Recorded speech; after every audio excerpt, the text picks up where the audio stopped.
పీసీపల్లి మండలం సైడ్ నుంచి ఈ పీసీపల్లి మండలం ముందుకు పోవాలంటే ప్రధానంగా ఉన్నటువంటి ప్రధాన సమస్యలు పీసీపల్లి మండలం ఎప్పుడైతే వెలుగోడు ప్రాజెక్టు ఆయకట్టు పరిధిలో కలుస్తుందో ఆ కలిస్తేనే తాగునీరు గాని త్రాగునీరు గాని వస్తే ఏర్పడుద్ది. అందువల్ల మండలంలో ఉన్న ప్రజలు ఇబ్బంది లేకుండా సుఖశాంతులుగా ఉంటారు. తర్వాత రెండోది, అప్పటి వరకు పాలేటిపల్లి రిజర్వాయర్ ఆల్రెడీ రిజర్వాయర్ కట్టి ఉండడం జరిగింది. ఆ పాలేటిపల్లి రిజర్వాయర్ కాలువలు పూర్తి చేసి పీసీపల్లి మండలానికి ప్రస్తుతానికి తాగునీటి వసతి కల్పించవచ్చు.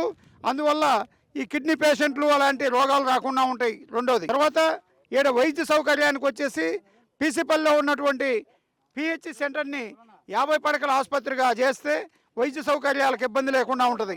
ఆ తర్వాత విద్యాపరంగా మా మండలంలో పేద విద్యార్థులు చదువుకోవడానికి ఇబ్బందిగా ఉంది.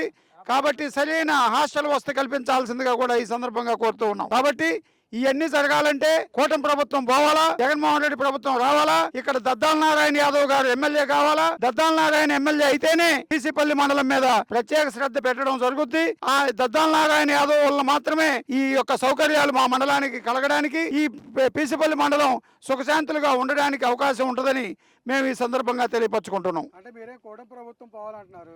తప్పనిసరిగా అంటే వాళ్ళు విజనరీ లీడర్స్ ప్లస్ రాష్ట్రాన్ని అభివృద్ధి చేస్తూ ఉంటారు కదా. విజనరీ అనేది ఉంటే ఈ విధంగా ఈ విధమైన పరిస్థితులు ఉండవు.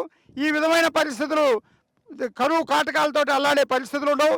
వర్షాలు లేక రైతులకి గిట్టుబాటు ధరలు లేక నానా ఇబ్బందుల్లో ఉండేటువంటి పరిస్థితులు ఏర్పడవు. ఆ విజనరీ అనేది ఉంటే రాష్ట్రంలో పెట్టుబడుల శాతం బాగా పెరిగింది అనేసి అంటున్నారు కదా.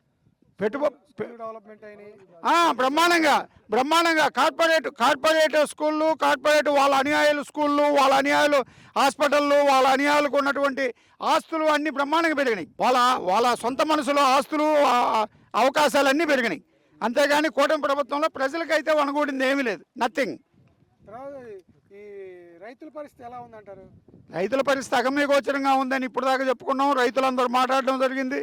వాళ్ళ యొక్క పరిస్థితులు ఇప్పుడు చూస్తూ ఉంటే ముందు నొయ్యి వెనక గొయ్యి లాంటి పరిస్థితి ఏర్పడింది.